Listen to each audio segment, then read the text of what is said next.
नमस्कार साथियों, हम हैं प्रहलाद यादव और टारगेट विद प्रहलाद चैनल पर आप लोगों का बहुत बहुत स्वागत है। आज हमारा अनेकार्थी शब्द का ये चौथा वीडियो है। इसमें बहुत से शब्द मैंने लिया है और वो चुने हुए शब्द हैं। इनकी आज हम व्याख्या करेंगे, अनेक अर्थ इनके क्या क्या होते हैं। तो चलिए देखते हैं। आज का हमारा जो पहला शब्द है वो है परिकर। क्या है? परिकर। परिकर परिकर के अनेक अर्थ निकलते हैं। परिकर का अनेक अर्थ क्या है? इसका अर्थ होता है परिवार। इसका अर्थ होता है परिवार, है ना। इसका अर्थ होता है नौकर चाकर। नौकर चाकर। इसका अर्थ होता है समूह। समूह आप जानते हो ना, 2 4 10 लोग इकट्ठा रहे तो एक समूह बन जाता है। तो इसका अर्थ हो गया समूह। इसका अर्थ होता है कमरबंद। कमर बंद। तो आपको ये इसके जो अनेक अर्थ हैं इनको देखकर नहीं लगता है कि परिकर किसे कहते हैं? परिवार, नौकर चाकर, समूह, कमरबंद। यानी ये जो चारों शब्द हैं ना, कुछ इस तरह वाले हैं जो एक दायरे में सिमट कर रह जाते हैं। जैसे परिवार, परिवार 4-6 लोगों का क्या है? समूह होता है। और समूह, नौकर चाकर, ये भी 2 4 10 12 20 लोगों का जो भी रहे समूह ही होता है। ये समूह है। ये है कमरबंद। ये भी एक प्रकार से बंधन में यानी समुच्चय में रहता है ना। तो कुल मिला जुला करके हम ये कह सकते हैं कि परिकर, परिकर का जो अर्थ होता है वह कुछ बंधा हुआ होता है। जैसे समूह, है ना, नौकर चाकर, परिवार और कमरबंद। अगला शब्द है रंभा। रंभा, रंभा किसे कहते हैं? रंभा, रंभा का अनेक अर्थ निकलता है ना। 3 अर्थ इसके महत्वपूर्ण हैं। एक तो होता है रंभा मीन्स केला, है ना। रंभा वेश्या को बोला जाता है ना। और रंभा एक अप्सरा का नाम था, है ना, उसको भी बोला जाता है, एक अप्सरा। तो रंभा के ये 3 अर्थ निकलते हैं। रंभा मीन्स केला, रंभा मीन्स वेश्या, बहुत इंपॉर्टेंट है। और रंभा एक अप्सरा का नाम था। तो ये हो गए। अब द्रोण, द्रोण के अनेकार्थक क्या होंगे? तो देखिए, द्रोण आप जानते हैं महाभारत वाले एक द्रोण है ना, द्रोणाचार्य जिनको हम कह सकते हैं। और दूसरा क्या है कि आप मार्केट वगैरह में जाते हैं तो चाट फुल्की खाने के लिए जो आप दोना लेते हो उसको भी द्रोण बोला जाता है। और द्रोण कौवे को भी बोला जाता है ना। कौवा देखे हो ना। तो द्रोण किसे कहते हैं? कौवा को कहते हैं, है ना। द्रोण दोना को कहते हैं, दोना। अभी हमने बताया ना, बाजार में चाट फुल्की खाते हैं इसी में। और द्रोण बोला जाता है द्रोणाचार्य को। ये महाभारत वाले हैं, द्रोणाचार्य, है ना। द्रोण हो गया। रस, रस किसे कहते हैं?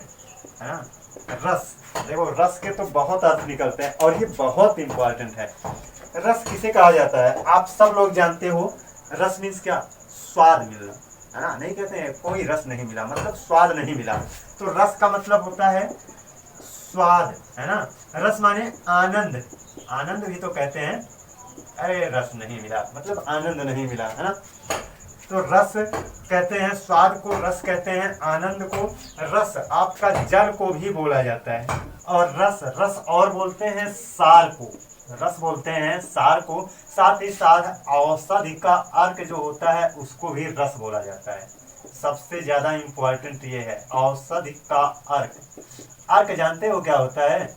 जड़ी बूटियों को ले करके, है ना, जो पानी में रख करके उबाला जाता है तो उनका जो क्या नाम है, रख निकल करके उस पानी में घुल जाता है और वो जो काढ़ा बन जाता है उसी को बोला जाता है अर्क। तो औषधि का अर्क, औषधि का अर्क जो होता है उसको भी रस बोला जाता है। अगला है रसा। रसा किसे कहते हैं? देखिए रसा, ये हमारी जो जिह्वा है ना, इसको बोला जाता है। इसको बोला जाता है रसा। और पृथ्वी को भी क्या बोला जाता है? रसा बोला जाता है। साथ ही साथ शोरबा जो होता है ना, उसको भी बोला जाता है। तो रस मीन्स क्या? जिह्वा, है ना। और दूसरा रस मीन्स क्या होता है? पृथ्वी। और रस मीन्स क्या होता है? शोरबा, शोरबा, है ना। अब औषधि का अर्क और शोरबा दोनों में अंतर समझ लीजिए। औषधि का अर्क, अर्क मीन्स होता है काढ़ा, काढ़ा क्या होता है, औषधि के जैसा होता है, औषधि एज ए औषधि होता है अर्क। लेकिन शोरबा जो होता है ये औषधि नहीं होता है, ये इसमें इसको पीने से मजा आता है, आनंद मिलता है, यानी इसमें कड़वाहट होती है और इसमें कड़वाहट नहीं होती है। अब ये क्या होता है, जड़ी बूटी औषधि है ना से निकाला जाता है, उनका जो जूस होता है, जड़ी बूटी औषधि इनका जो जूस होता है उसको बोलते हैं अर्क। लेकिन ये क्या होता है, ये होता है शोरबा जो होता है, सेब है, संतरा है, मतलब फल फूल हो गया, सब्जी हो गया, है ना, और मीट मांस हो गया, इन सब का जो जूस होता है उसको बोला जाता है शोरबा। तो शोरबा शोरबा जो होता है ये स्वादिष्ट ज्यादा होता है, जबकि औषधि का अर्क ये कड़वा होता है। तो दोनों में अंतर जानते रहना, शोरबा रसा को कहा जाता है जबकि औषधि का अर्क रस को कहा जाता है ना। रसाल, रसाल किसे कहते हैं, देखिए रसाल आम को बोला जाता है ना, आम को बोला जाता है रसाल। गन्ना, गन्ना खाए हो कभी, गन्ना उसी को बोला जाता है क्या नाम है, गन्ना, ईख, ईख बोलते हैं। और रसाल और किसको बोला जाता है, मीठा जो होता है ना, मीठा उसको बोला जाता है। और रसाल किसको बोला जाता है, जो रसीला होता है, जो रसीला होता है उसको भी रसाल बोला जाता है। तो रसाल के इतने सारे अर्थ निकल रहे हैं जो कि इम्पोर्टेंट है ना। तो रस, रसा, रसाल, ये तीन आपके बहुत इंपॉर्टेंट है, इनको रट करके इनको तैयार करके रखना।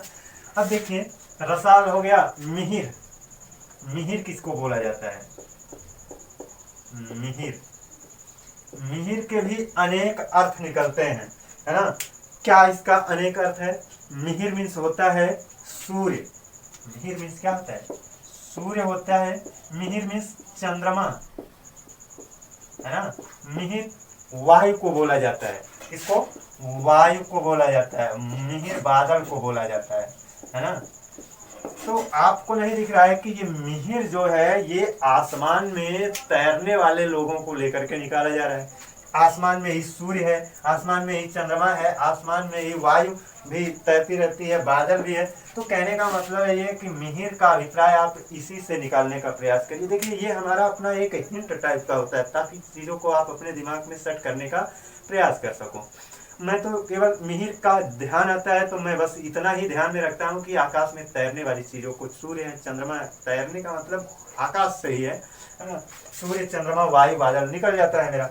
और आप लोग भी कुछ इसी तरह से अपना जुगाड़ सेटिंग करेंगे ना तो आपको भी याद रहेगा। चलिए अगला देखते हैं, ये हो गया मिहिर। अब वो देखते हैं हेम को, आ गया अभी हेम। हेम, हेम किसे कहते हैं,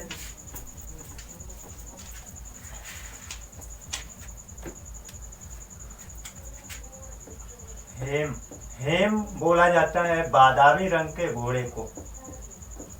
बादामी, बादाम खाए हो, बादामी रंग का घोड़ा, रंग का घोड़ा जो होता है उसको बोला जाता है हेम। हेम और किसको बोलते हैं, सोना, सोना, सोना को, है ना, सोना, स्वर्ण जो होता है सोना को बोला जाता है। और हेम बोला जाता है पीला रंग को, पीला रंग को बोला जाता है हेम। और किसको बोला जाता है, केसर, केसर जानते हो ना, जिसको दूध वगैरह में डाल करके लोग पीते हैं, केसर जम्मू कश्मीर में ज्यादा मिलता है। बर्फ, बर्फ को भी बोला जाता है हेम।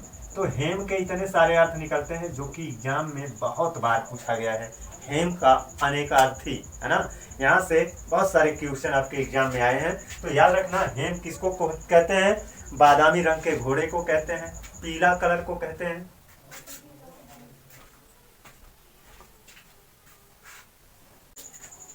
हमारे यहाँ ना लाइट की नौटंकी अक्सर चलती रहती है। 2 दिन के बाद मैं वीडियो बना रहा हूँ, जो वीडियो में अंधेरा हो गया था उसको बनाया, उसके 2 दिन के बाद अब ये बना रहा हूँ।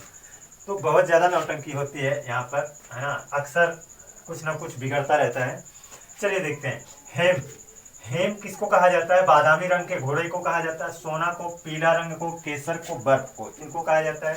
अब हेम के बाद अर्थ, अर्थ के कई अर्थ निकलते हैं। अर्थ किसको किसको कहा जाता है, इसके कई अर्थ निकलते हैं। अर्थ का मतलब धन संपत्ति होता है ना, धन संपत्ति नहीं कहते हैं। आर्थिक स्थिति क्या है, आर्थिक स्थिति है ना, यानी धन संपत्ति वाली, धन संपत्ति के मामले में वह किस पोजीशन पर है ना। तो धन संपत्ति को भी अर्थ बोला जाता है। अर्थ मूल्य को भी बोलते हैं, मूल्य, मूल्य को भी अर्थ बोला जाता है। अर्थ का मतलब क्या, आशय, आपका क्या आशय है, मतलब आपका क्या चाहत है, अर्थ है ना। तो अर्थ को हम आशय भी कहते हैं, आशय, अभिप्राय भी कह सकते हैं। अभिप्राय नहीं कहते हैं, आपका क्या अभिप्राय है, कहने का क्या अभिप्राय है, यानी कहने का क्या अर्थ है, मतलब क्या है। तो वही चीज है अभिप्राय, आशय, ये सब है आपके अर्थ के अनेकार्थी हैं। अर्थ माने धन संपत्ति, अर्थ माने मूल्य, अर्थ माने आशय, अर्थ माने अभिप्राय। अर्थ के बाद अब देखते हैं दक्ष को।